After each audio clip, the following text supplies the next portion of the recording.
Two reasons particularly. I think I find it quite political in general, and that's one of the things I use it for, is to find out about feminist news, things that don't necessarily make the mainstream news, and a lot of people I follow are interested in those sort of issues, the same as I am. And secondly, because it seemed like a possible way. I'd already tried contacting them directly through customer services and had no joy.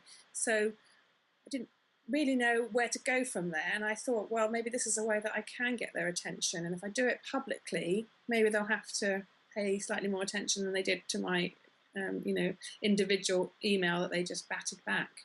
They didn't. So that's when I thought, okay, I think I'm going to share this a bit wider, make sure people notice what I've been told. And obviously Twitter is really good for that. It's really quick at getting directly to people, because you don't have to take up too much of their time. They can read it at their own pace. They don't have to. You're not phoning them and asking them to stop whatever they're doing right there and then. But if you tag them, you hope that eventually they will notice it, and if they're interested, come back to you, which is exactly what happened. Yeah, there were different stages. The first stage was people agreeing to and then beginning to write blog posts. And once it started, it just kind of grew and grew, I suppose. And then I was like trying to push all of those out. So kind of retweeting them and trying to get more and more people interested in the idea and going back to Disney. And then on the Man vs. Pink blog post, somebody commented and said, we need a hashtag. I had been thinking this myself, and I started thinking like, oh, well, what do you do once you've started and you haven't got one? How do you start one in the middle of a campaign? So because they came up with We Want Leia, I just thought, okay, that's brilliant. And I went back to Twitter and just started promoting it and saying, let's all use this. Let's try and, gather everything together. It's kind of useful for me as well, because I was kind of keep track of how it was growing and how it was doing. And so to be able to just search on a hashtag makes it a lot easier. And I think from that point, it did allow other people to realise that we weren't a bunch of individuals, but that we were growing as a cause, I suppose. Very, very little. I'm absolutely so grateful and relieved, because it was one of the things that really worried me, one of the things that made me think, I don't know if I'm up for this.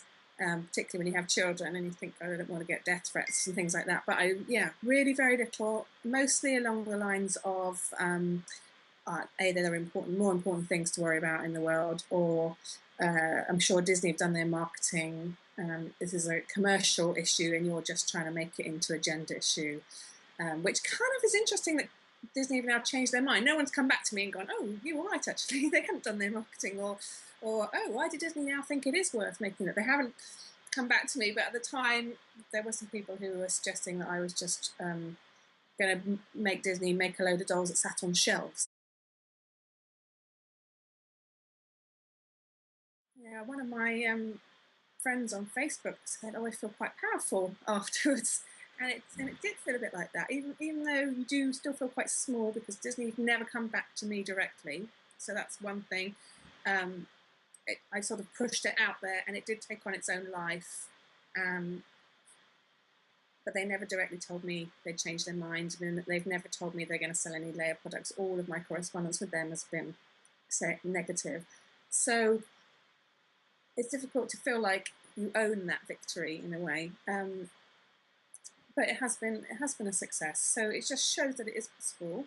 It shows that I think Twitter is a kind of way that you can get more directly to these big faceless corporations who, because many times they told me to go back to customer services, and many times they said they didn't know the answer to my questions. I tried to ask, well, who should I talk to? I tried to go up through their ranks in the formal way, and they just kept shutting me down. Whereas this way, they couldn't ignore us. I mean, I was getting tweets at the rate of one a minute at one point, and they had my username, but also they had at Disney Store. So the Disney Store must have been getting one a minute, and they were all complaining, and they were all saying, we want Leia. So I like to think they had to listen, and that's really powerful, I suppose.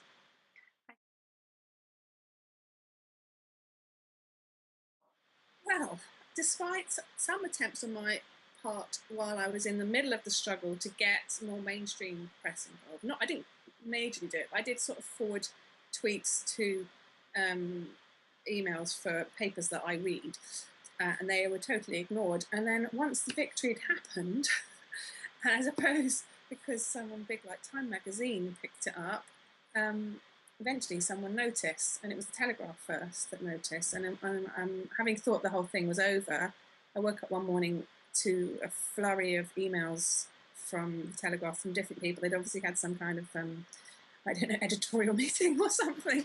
And because it was just one at the time, I thought, yeah, okay, well, I'll do it. You know, it seems like we need to get the word out there to more people, so I'll do it. And then once the Telegraph published a piece, all the British media just noticed it.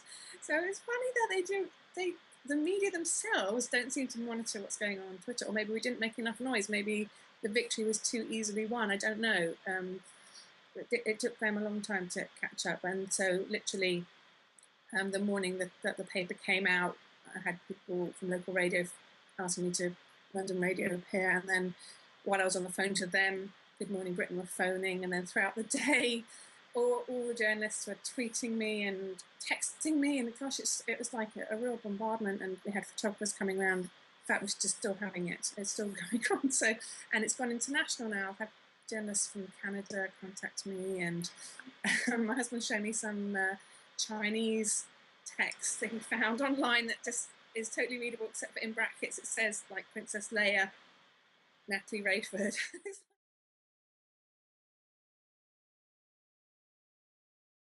But yeah, has been a bit frustrating being more and more pigeonholed as an angry mum who's just trying to organise a birthday party, which elements of that are definitely true, but it's not the whole story. And you know, I'm a feminist scholar. I've worked in the film industry for many, many years, and I'm now researching a gender issue in the film industry, and I believe that this is directly related, the way that films are marketed at boys and girls and the way that female characters are treated, I think has a direct relation to the stuff I'm studying. So yeah, you know, people say, did you want to buy this doll for your daughter? And actually I did have bizarrely on a local newspaper, I just had one person saying, oh, is this mum for real? She's just spoiling her children. They're just going to be like stamping their feet saying, I want it and you must get it for me, mummy. And it's like,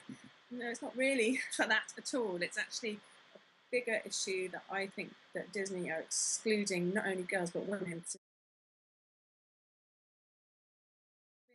I didn't expect it to be that easy. So yeah, I hope it does encourage people to have a go at least. It does. I suppose it feels also fairly protected, although we've touched on kind of trolling a bit. It does. You're not having to go into someone's office face to face and be brave and stand your ground. You know, you're in the comfort of your own home, and you can easily retreat if it gets too bad. So yeah, I think people should do it a bit more often. I might do another one. I don't know.